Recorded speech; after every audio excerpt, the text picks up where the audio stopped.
Pasifika Wire, connecting our voices.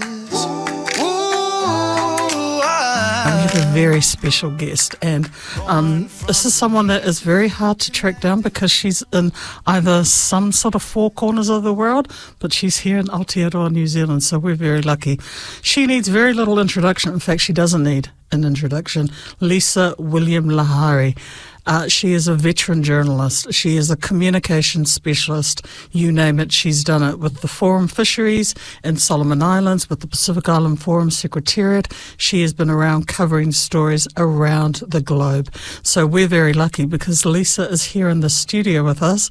It's a brighter day. Kia rana, Lisa. Kia orana, Gladys. Kia orana tātou katoa. And I guess they say warm Pacific greetings because this is pretty much the Pacific hub of the Pacific in many ways, outside of Fiji, of course, outside of Suva, which is like our Pacific New York. and then you've got Auckland, which is, another hub. So great to be here.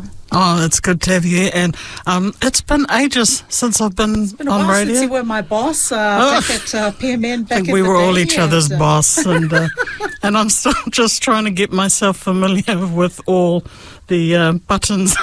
It is great to see you back behind the panel, and you've always had that special gift for warming up the airwaves. So let's go. Let's go indeed. And like I said, it's a privilege to have you here with us, to have a Talanoa Connect, because it's been a while since we've been connected. It's been a minute. It has. It's been a connect. It has been a minute. How have you been? Where have you been? Tell us. Where have I been lately? Well, I have moved on from the forum. So kind of putting a pause on some 25 years of regional service. So, in 2000, I left the Cook Islands, something I thought I would never do in my early 30s, but I did leave for a post with the Pacific community in New Caledonia, doing gender and communications advocacy for the women's section of SPC in Onswata, Numea. And then from there, I ended up, life taking me to Melanesia, and to the Solomon Islands, where I eventually worked with the Foreign Fisheries Agency. It was all about the tuna for a long time, and discovered, all the wealth in our exclusive economic zones and stewardship led by Pacific Islanders of our wonderful big blue Pacific continent. Came back to New Zealand for a short stint and worked, of course, with PMN and Radio New Zealand Pacific before the region started calling again. And it was during COVID that I picked up the role with the Pacific Islands Forum, a new post as Pacific Public Affairs Advisor. And that was kind of crossing the fence because I'd been chasing Pacific leaders and ministers as part of my journalism beat for years, it felt like. And to cross over and be on the public diplomacy, advisory, media managing side, it was new, it was great.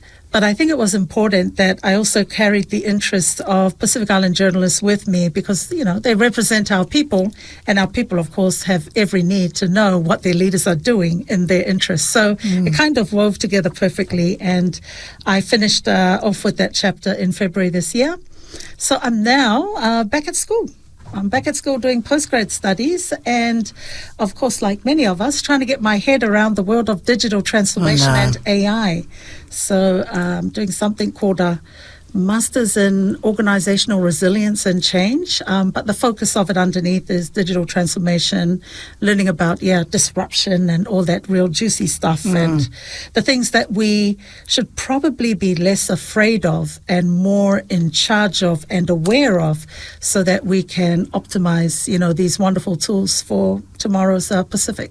And, I'm thinking about all we had to worry about was just the mics, the headphones.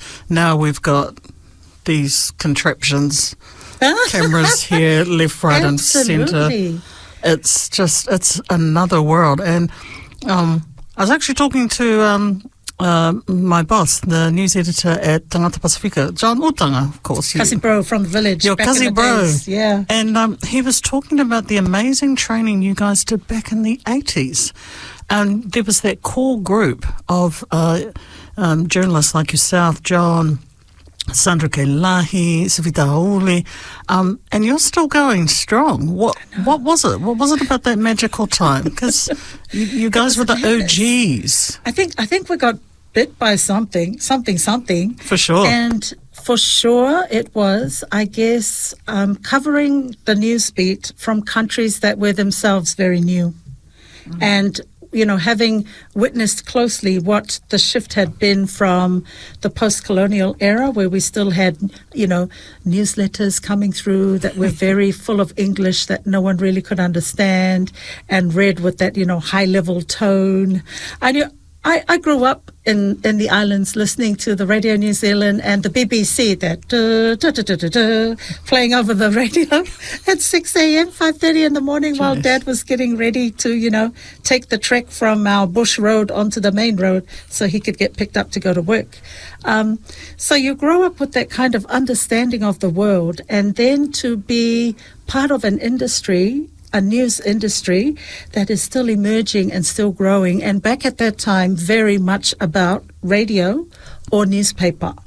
Yep. And it was a very different kind of newspaper than what you have today. Like back in the day, you would have people whose only role in the newsroom was to type on those wonderful noisy machines that splattered out one key at a time.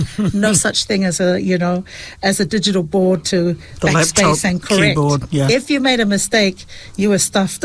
Yeah. Twink. So not even twink in those days. It was a wonder to watch. And there were two women who would just do that. And there was a guy who would set up, the sheets for printing on the old printing press. So that was the news world that we were exposed to and got used to before we even managed to come to New Zealand and find out, oh my goodness, they've actually got courses for Pacific Islanders to teach us to be journalists, even though we'd been journalists, practicing our craft. Absolutely. Or what we knew of it from the elders who were already there. The big broadcasters. I mean, one of the broadcasters I used to look at and up to when I first started, and I was never allowed near the console of Radio Cook Islands. I was just what you called a cadet in the newsroom for the daily paper. And if you walked all the way down the corridor, you could see the voices, the faces of the voices that were coming on air, feeding across our nation. And one of them that always, had me awestruck was Turepu Turepu. So Turepu's songs are sung to this day. He was one of the master composers of his time. And he took time out to work on radio and make sure that the song list was playing right and everything. And he was this tall, imposing figure who became as well our country's first poet laureate. But his songs have stood the test of time to this day. They're just pure magic. And to be working face to face, just rubbing shoulders of a sort with that kind of mind, with that kind of wisdom, it was, it's a wish I would have for other journos, but it was just special for its time. And in a twinkling of an eye, it was gone, of course. He's long past. People like Turepu, composers like Kauraka, who was one of the first Cook Islanders to bring back the knowledge of playing the nose flute, the vivo, that, you often hear it and see it in Tahiti, but he brought it back to the Cook Islands and he would use it to mix with his performance poetry, which of course we'd never heard of. But he revived all that, and his published work and his ideas, they remain to this day. And that was part of the news media context that I grew up with. Noting, of course, that not long after that, and before I even came to New Zealand and joined the cohort of Pacific Islanders in journalism at Manukau Tech back in the day, that was near Otara Shopping Centre in those prefabs. Not that wonderful, imposing, beautiful structure that has a train station underneath that we see now. This was way back in the prefab Manukau Tech days. So I was part of that cohort with Lisa Tauoma. Jeez, yes. Yeah. Penny, Ikeua. So there were quite a few of us, and great to see her journey now. But even before that, to be back at the news in Cook Islands as we know it, and to recognize as well that even then the leadership of media into the region from the Cook Islands was actually quite significant. We were the first country to launch FM. And you could, I remember as a child listening to the radio, and one moment it was AM, and the next minute when they launched FM, you could hear the sound. The difference in sound was night and day. It was so crisp, and just the boom and just the way it filled your ears, it was magical. And I was hooked on FM after that, to the point where I walked up to the station manager, the late Freddie Kyle, who, everyone knows him of singing fame. He was with the Kylisles out of Samoa, very dashing family, ended up capturing the heart of a Rarotongan. And the rest is history. He founded the first FM station, Radio Ikurangi, named after the mountain up behind our town. And I went to him and said, Freddie, I really want to get on your radio station, because I loved that I could just play music that had that boom, boom sound effect around me, that surround sound for its time. Absolutely. Not AM, FM. FM. And so he said, yeah, give it a go. And so I trained alongside another guy on just managing the panel, and I would play all my favorites, and it was just such a wonderful time. I must admit, I remember the first time I was on Radio 531 PA, yes. And exactly, you took me back to that feeling of just playing the music, and it was...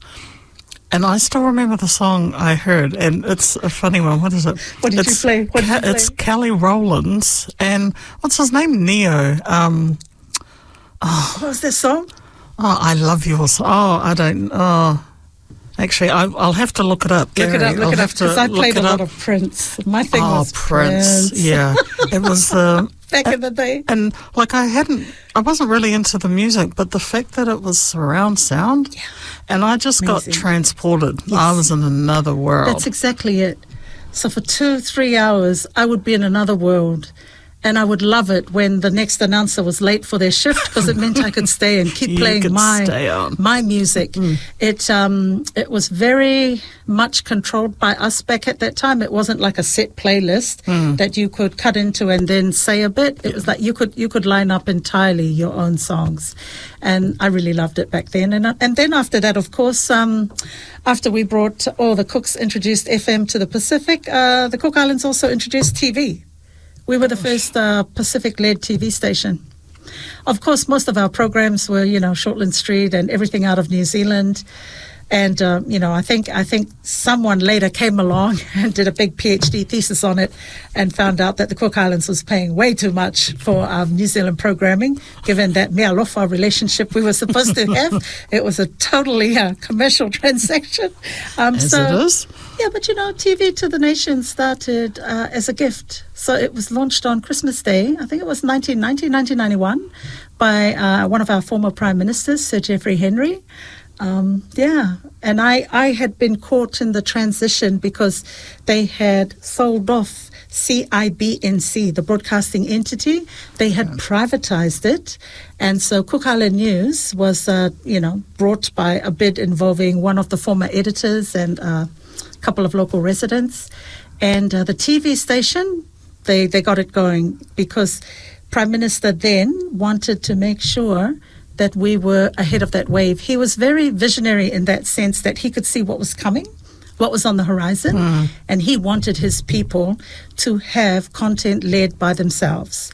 And so we went through a wonderful phase where there was budget to actually do a lot of local content, local programming, and we had our teams doing what people loved. Yes, they loved the news, but they really loved a program called Karioi.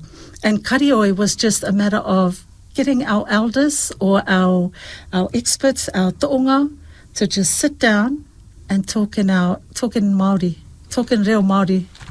And the things, it's like listening in on your grandmothers and grandfathers cackling in the corner over the memories of their time. That was the feel that it was like. And there were so many moments where you would watch and go, wow, I did not know that. That's why this is named that, or that's why we do this the way we do. And so Karioi helped us make sense of who we were and the story and our narratives and everything. It was very, very powerful. It was a great time to be around content that was homegrown for our people.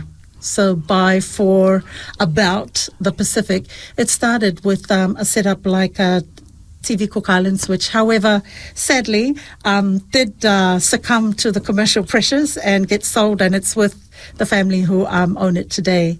But yeah, they're really pushed for budget in terms of that local production. They do a great job, but they're definitely nowhere near the resources that they deserve and should get. I'll add too that when he set up that gift to the nation of a national broadcaster, the Prime Minister at the time tried to introduce a 2% TV and culture tax.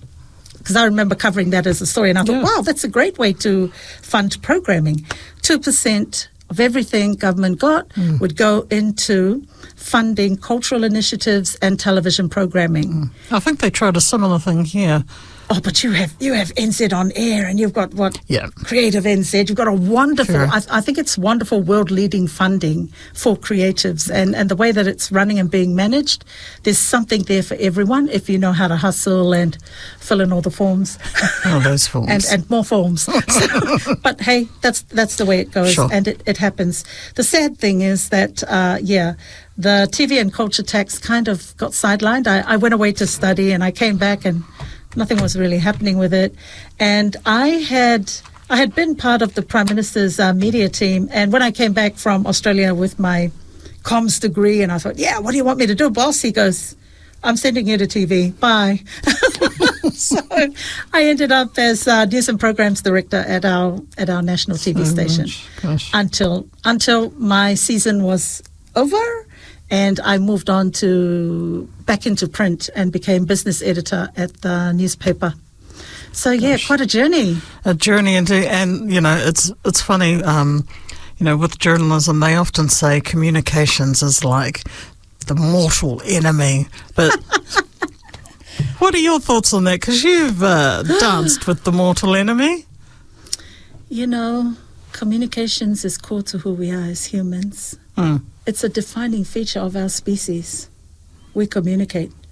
Every other species, replicates and, gives birth to the next generation. But only humans communicate the way that they do in order to grow the society that they have. And you can tell the mark of progress in a society or a so-called civilization by the nature of its communication amongst its people, with its people, how people share their ideas, how they engage, and how they actually initiate and grow and are inspired.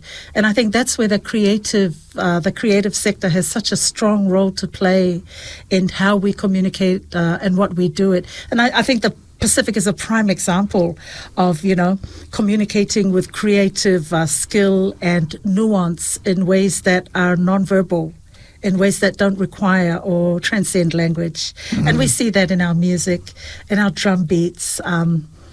It's well known amongst us that, a Pacific Islander will walk into a room somewhere across the other side of the world and go to whoever's there, and whoever does that back, you're found, you're connected, you're sorted. Yeah, it's that look. So there's so much of our culture and our history that, while it is oral or tends to be passed down, and we know all the inherent dangers in not having the actual pure recordings done, we know that, bits and pieces fall through the system. But to its merit, there's so much magic that continues to this day. And I mean, I'm going back home to mark the 60th anniversary of my nation.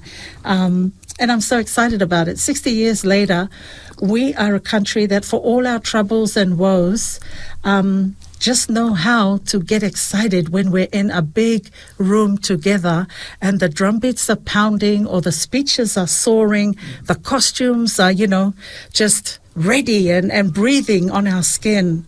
And there's that palpable excitement of what it is to be part of a nation, of islands coming together through their differences, through their lack or their riches or whatever they have, however they got there. It's just something that you cannot describe. You have to be there. And I think that's why so many of us in the diaspora are flooding and trickling back home on every Air New Zealand monopoly flight. No, Jetstar's helping to bring prices down. And then, of course, if you come through Hawaii, you go on Hawaiian Airlines. But yeah, everyone who has the means and the way are going home for that celebration and looking forward to it. And speaking of home, I mean, I don't know, we don't have to spend too much time on it, but of course, the diplomatic row that arose with Uncle Winston Peters. Yeah, what row? What was your take on that? I was reading some really interesting. I don't know enough at all. Wow, it's amazing that you mentioned that, because I just read something in the last few hours. I was looking for a speech by, a wonderful speech that was made by our first leader, the late Albert Henry, because he was one of the instigators of the UN Convention on the Law of the Sea. He went to a place called Cancun, and he spoke to the UN community with the permission of New Zealand, which he had to get. I don't know why, but he got it, and he was very happy about it. And so he really championed this course on the law of the sea. But he made a mention in his speech, which I thought was quite telling, where he said he talked about that relationship of free association with New Zealand, which he stressed the word free, and he also stressed the clause within the that agreement of free association, the clause that locked in that the agreement would be up for change depending on how the Cook Islands wanted to frame it. So honestly, if people are going to go waving around funding and waving around aid and then waving around fear or waving around a passport and saying you're going to lose it, it's actually far from true.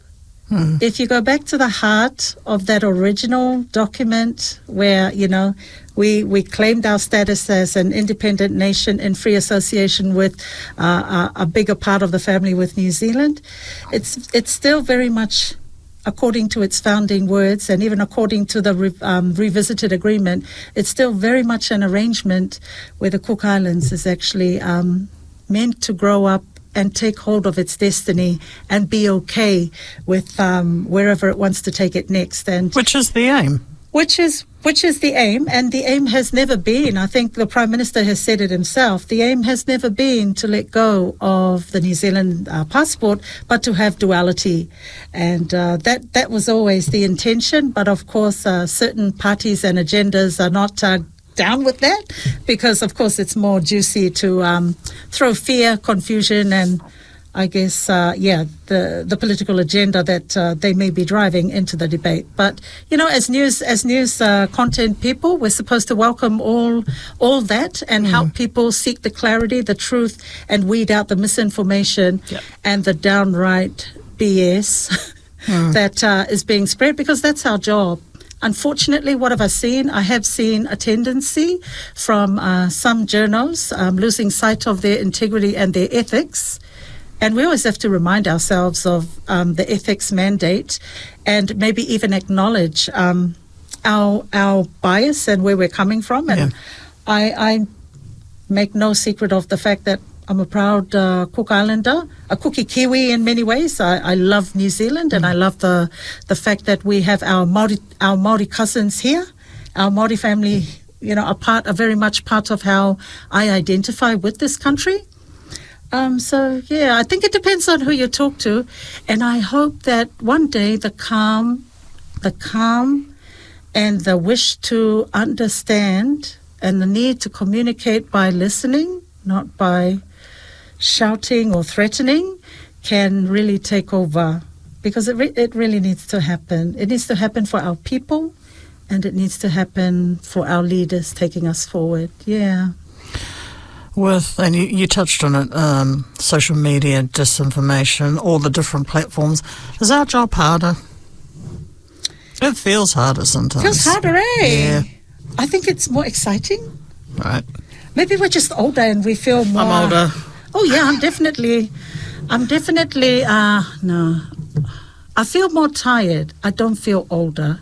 Right. I think that once I start throwing, age and discrimination against being old, into the mix, then we start to let ourselves and our experience down, because no one can take away what you bring to the table unless you allow it.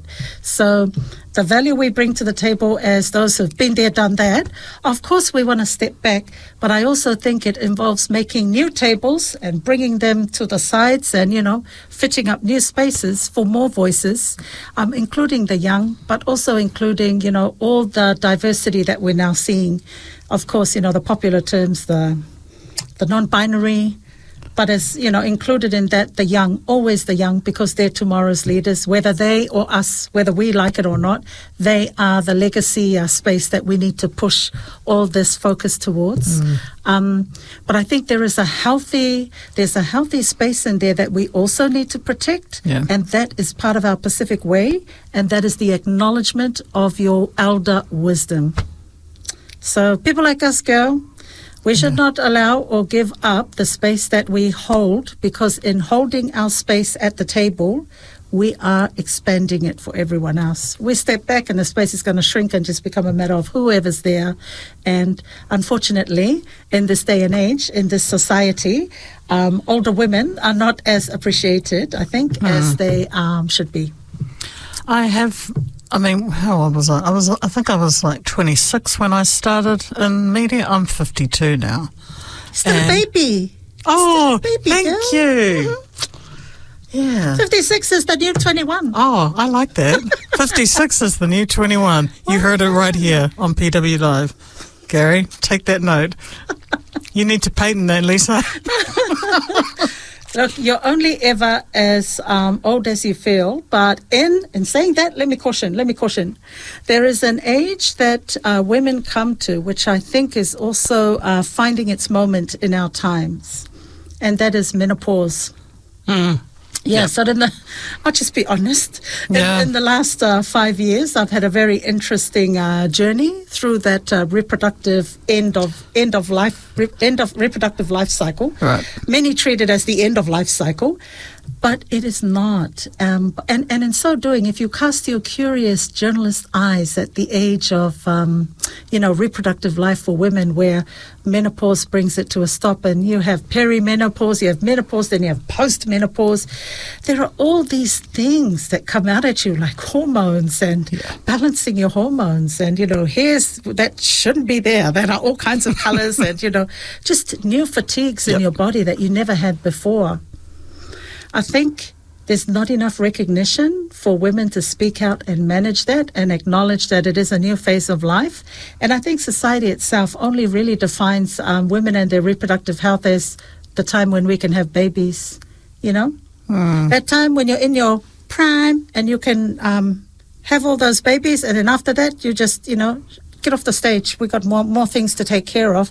And they don't recognize that for many of us women, we have our babies, we raise our families, and then we go, oh, wow, I've still got some juice in the battery. I want to go and pursue studies, or I want to go do this project or start a business. Yeah. And we're told, nah, you're too old. Yeah. This opportunity is only for people under 40. Sorry. Yep. And so there's a sense of frustration that, I'm almost afraid of sharing when I was in my 40s, because it's like you wanna make sure you don't take the space of those who need that encouragement, but you're going, so where's my space? Where's my space? How do I drive my vision of this specific idea or thing that I want to do? There's just nothing for it. I don't want to step on toes. I don't want to take away someone's opportunity. But where's my space? And increasingly, you kind of just have to stand up and do what you're doing, claim it, grow it, and own it. Yeah. And it's so interesting because Pasifika Wire was kind of born out of that, because I'd left PMN in 2020, and at the time it was also a decision because my father was older, and like many of us, that's the time, you know. I'm not going to get that time back. Dad's obviously passed away since then, and I'm forever grateful that I made that decision with the support of Gary. And I was sort of like, I was applying for jobs and I wasn't getting the jobs, and I was like, oh, but apparently I've got all this experience, or, I've worked in these fields. And then it sort of, said my prayer, and it was like, why don't you just take the gifts and skills the Lord gave you and try something. Yeah. You are your job. And then I was like, oh, okay. And from the comfort of, in my mother-in-law's spare bedroom, it was type away. And then, and my story is no different to anybody else's like yours. We've had to reinvent ourselves to a degree, haven't we? And we're still doing it. We have. And I just want to acknowledge all the other sisters out there who are doing this mahi too. Absolutely. And the beauty of digital and the opportunities that we have now with content creation is that more of us don't need to be constantly knocking on doors. We can build our own damn doors and open them on ourselves and the talents that we have and using the networks and the strengths that we can find in each other. But what you mentioned there about what we've covered over being at that end of age, I'll just share what happened at the beginning when I had my first child. So, teenage mum, as you do, balancing the new job and at work and having a young son, but really also having what many of us don't have today, which is the support of the grandparents.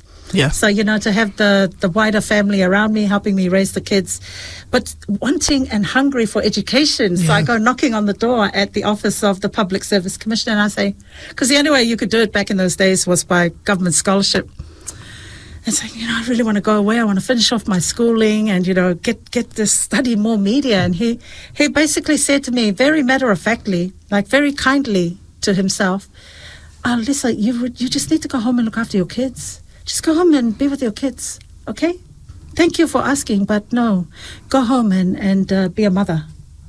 Wow. And so I kind of thought, oh, okay, there must be something broken because I can do all that, but I still really want to study. So I spent quite a few years watching and reporting on, people going on scholarships and doing that and thinking that one day I am. And eventually it happened, but it happened really late. And so to have that when you're having your first child, and then after you've had your last child being told, your dream's a bit too late, you should have done it a few years ago instead of... when you were younger. When you were younger, you had all these chances, but where were you? And I'm like, I was raising kids. I was looking after parents. And, what's poignant too is that for many of us who are now looking after parents, increasingly those parents are suffering from mental illness and, memory loss that the generation before didn't have. Yep. So it's kind of like another challenge of our times is that loss of your parents while they're still alive. It is a hell that I would wish on no one. And it's a social challenge, a social crisis that is really kind of defining and stretching our resources to the limit. When people have left the building, their memories are gone. It's just heartbreaking. Thank God for my siblings who pulled through it. But I would often say to them, self-care is so important too. Yeah. And, do not feel ashamed. Anyone out there listening, do not feel ashamed if you have to call on, caregivers, respite care, and take that time for yourself because, you've got to put your health first as well. So, big hugs to you for the loss of your dad. That happened in the time, since we last met. So. Yes, yeah. Yeah. Thank you. And to my story is not unique. You know what I mean? Everyone has gone through, like you were sharing, and I think one of the things that I've always admired about you, Lisa, is that you never said no. You did it.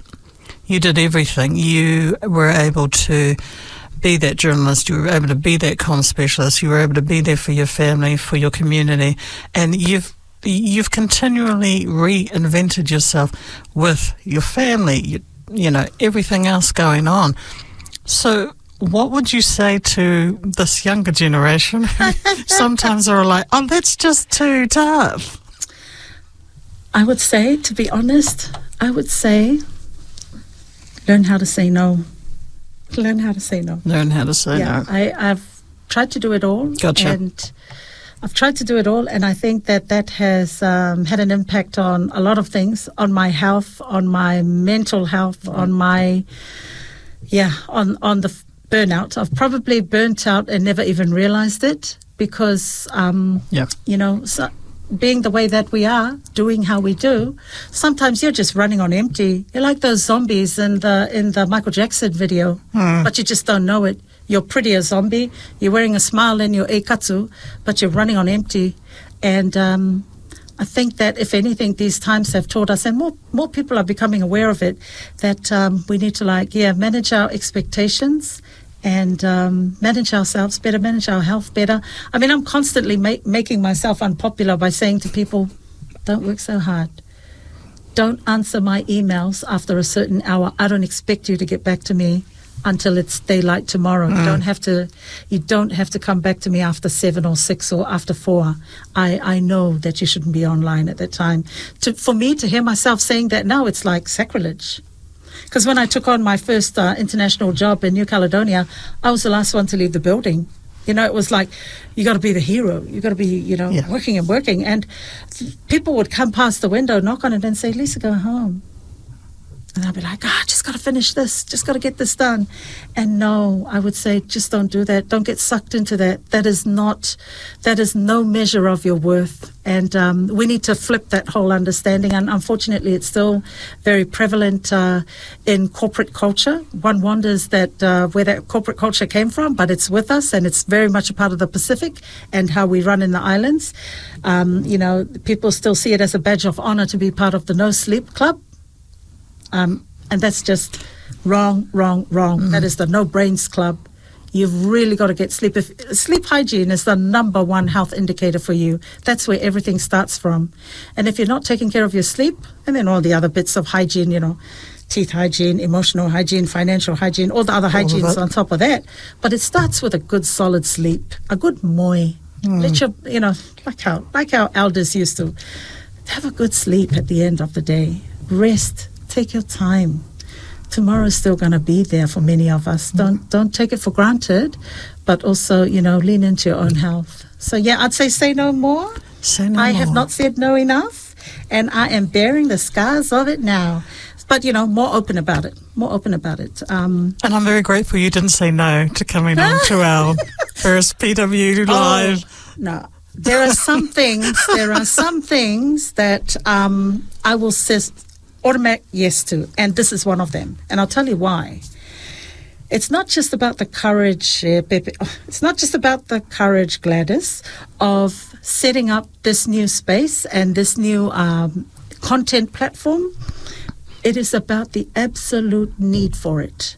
We need it. We're in an age where we've got so much crap out there that it's drowning out Pacific voices, Pacific stories, and we're seeing a shrinking of resourcing around the mainstream channels. The die-hard trusted versions of our holders of our narratives that are now getting sliced with budgets and cut down to jobs that are seeing hundreds of our media colleagues lining up to apply for positions that they wouldn't have thought of applying for. So those careers are really putting pressure on our cultures, on our people to find expression in other ways. And so this kind of initiative, it has to be fostered, it has to be encouraged, and it must continue, because it then breaks the algorithm. It breaks the trend, and it is our only hope, really. I mean, we've got so much AI out there, and AI is quite interesting because it relies on what is already there. So we've been cursed and blessed because there's so little of the Pacific there that, half the time when you ask AI a question about the Pacific, you just want to die laughing at some of the answers you get. That's true. And you can actually correct the AI, the chatbot in a conversation and say, bro, it's like this, and give them the facts, and they go, oh, thank you. But then, there could be a bad actor that comes along and says, nah, what she gave you wasn't true. I'm giving you the facts, and give them a totally wrong version. So there's that as well. So we've really got to be vigilant about the narratives and the stories and the presence that we have online. But yes, for platforms like this, for initiatives and ideas like this is, this has to be growing and happening and expanding for us, because this for me is what's really gonna help us take back the internet from a Pacific lens. And speaking of that Pacific lens, recently in Fiji it was the Pacific Women in Media Symposium, and it was interesting. I think one of the Deputy Prime Ministers had said we need more Pacific women in leadership and media roles. We need them in governance. But is that really going to happen? Is that happening? Is it still a very male-dominated Yeah, it is for industry? the Pacific. It is for the Pacific. Still? We are the region of the world, and I keep saying it because it's true. We're the region of the world with the lowest levels of women in leadership and the highest levels of gender-based violence. And there is a correlation between between those facts, but it also applies to the media. I mean, it applies beautifully to the media because you just have to look at the numbers. And we're like, 80% women? But when you look at that top layer, Yep. we're thin up there. We're thin up there. And, the reasons I think we've already touched on. The childbearing years, the gender pressure, and very much cultural roles and expectations that we live up to as, loving members of our communities, not wanting to rock the boat too much. Times are changing, but change is slow. And that's why you have ideas coming through like, temporary special measures and locking in space within Parliament for a set number of, enabling spaces for more women, because we can't wait. People say, it's a level, everyone's the same when they go into politics and stand for elections. And I don't know where they get that understanding from, because the world of politics is not a level playing field. It is not. It is anything but. Those who have money to fund campaigns will inevitably have more influence on voters. Those who can speak more smartly on the digital, on the social, and manipulate the messages that get out there to convince voters will have more sway. I mean, you only have to look at a certain world leader and their win at the polls to know the truth of that. So beyond that, we really need to focus on educating voters and doing bit by bit what we can to shift mindsets, to turn hearts and attitudes, and allow more of our, I think, young people and more of our men as partners to help be part of the change. It's not going to be driven by a bunch of feminists or a well-funded think tank or one leader. It has to be bits and pieces of whatever resources we can bring to the table. And one would hope it happens in our lifetimes. And I think the present, that's the energy and the hope that keeps us going. Touch wood. That in my lifetime, I will see 50-50 parity in the Cook Islands Parliament, that I will see a national cabinet led by a Cook Islands woman. It's entirely possible because we've got talented women politicians out there. But either way, it just has to be the best people for the job. And, we're cutting down half the population from that competition. It is not even. In fact, if I had money to do a documentary on politics in the Pacific, anywhere in the world, in my country, I would call it broken democracy.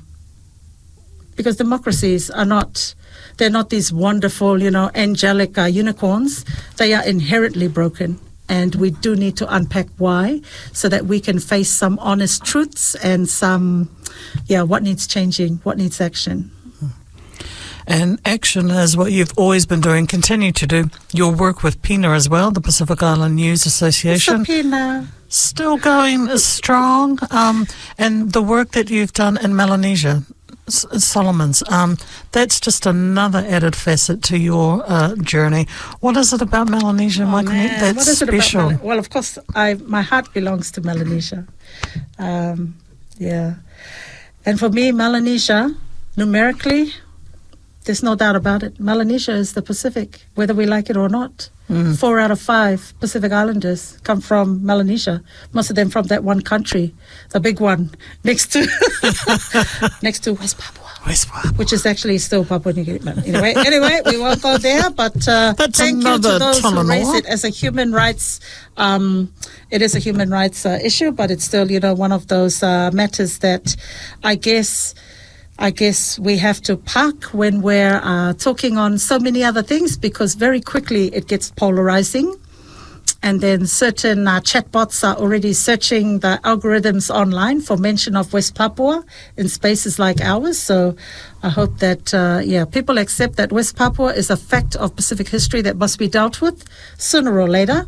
And, when you talk about justice, we're talking about climate justice now with what's happening with the ICJ opinion, and that is coming on the 23rd of July. So let's all be tuned in on the 23rd of July when they release that finding, that long-awaited finding.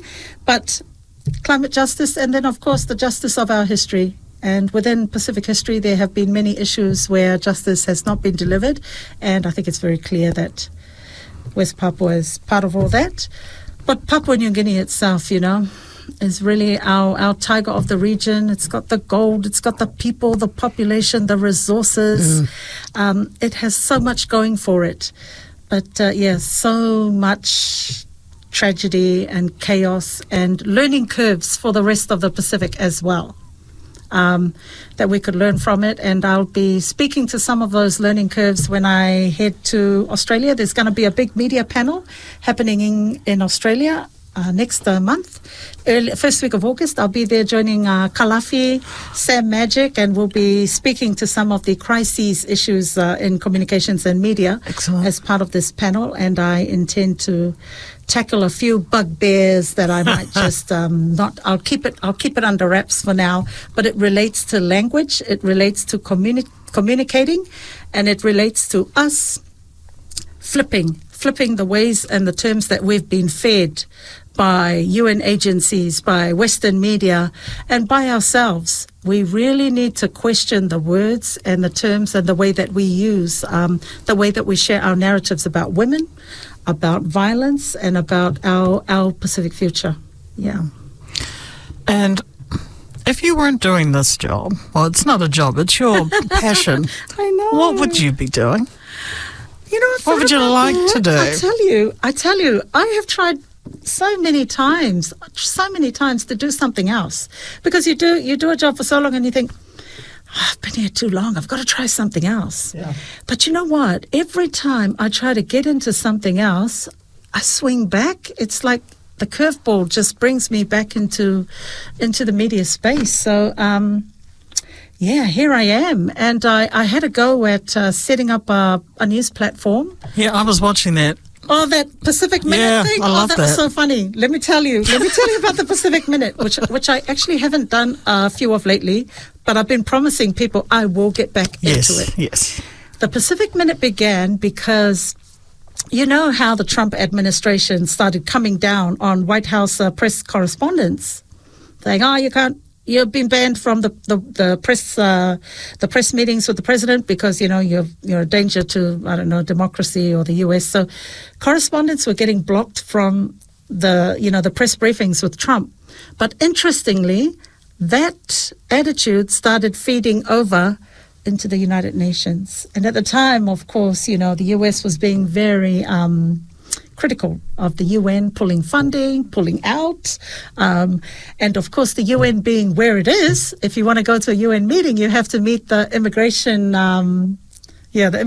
rules of the US, which for many of us traveling on a Kiwi passport, you just get the ESTA online and you're good to go. But I just found that things were unnaturally slow, and it wasn't just me. I think there were a lot of activists and journalists who were having the same issues with UN visas to get to meetings. Yeah, and so by the time I got there, I was on a pass, or I was just on a regular visa. I didn't get it on a media pass for the first time. I just said pull the media pass, because it was clear that some of the rules that were coming up I could not possibly meet. Even with a Kiwi passport, I had to book interviews, fly to Fiji, pay lots of money and wait for it was just crazy. I had to do all kinds of new steps designed, I think, to slow me down, because I only got this advice about 2 days before leaving. Before you were supposed to fly out. Pull that. I'm not going to do media. I will go there on a visitor visa to catch up with some fellow people who will be attending the CSW. I'll catch up with my friends and have a great time in New York. And I basically went to New York and did just that. So I didn't go to the press conferences, and I had to create some kind of content diversion that was a part of my personal profile, but gave information still. Yep. It still kind of allowed me to keep the buzz. And so Pacific Minute was born. It was a play on a New York minute. And it was never exactly 60 seconds. And it was done very Island informally. time. Yeah, very informally. And I thought I'll just pick on a few trending things to keep people, let them know the great things that are happening here.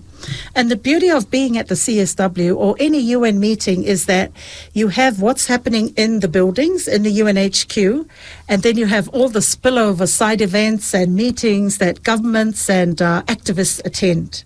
So I could try and get into those, and I would doorstop Pacific leaders at their hotels or coming and going, and I'm sure they get annoyed because it's so cold. But they see a Pacific Islander with a camera waiting. Sooner or later, they're going to let you in. That's the job. So we got to catch up, and so Pacific Minute was born, and I was really surprised by the response and the way that people engaged, because ordinarily it's hard to get people excited about the UN story. There's so many acronyms, and it's like all this global policy, Pacific policy, and eventually it's going to weed itself over to making an actual impact on your life. So you have the policy, you have the resources, the budget, the ministers, the officials, then you have implementation, and then hopefully it feeds into an actual life-changing moment for you. Yeah. So, I wish we had more time. We've come up. We're almost there.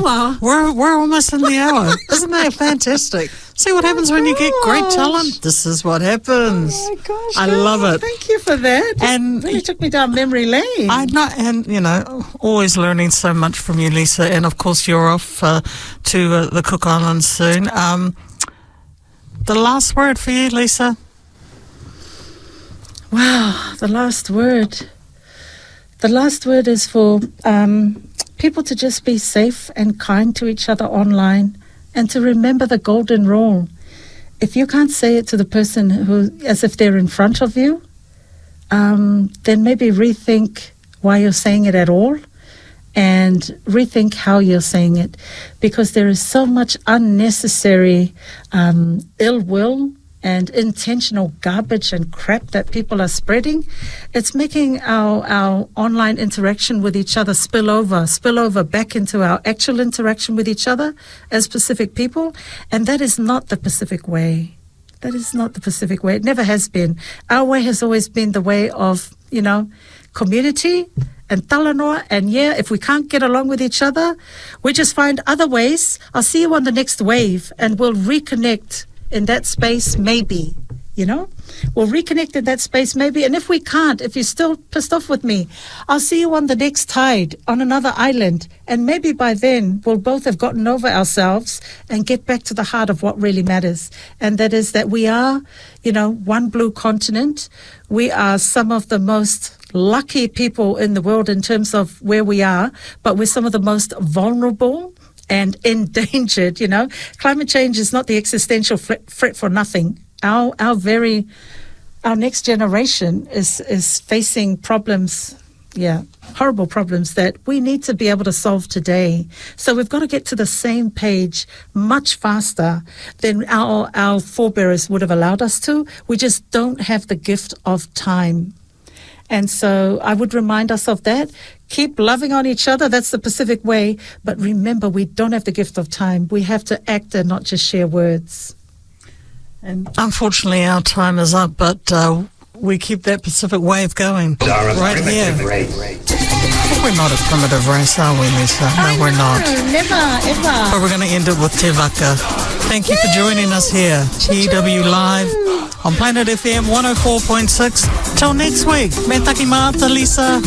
Ka kite, everyone. Feel the fire, Pasifika Wire. We're all on the line. Make this your time. Pasifika Wire, lifting every voice higher. Stories told side by side, on air and online.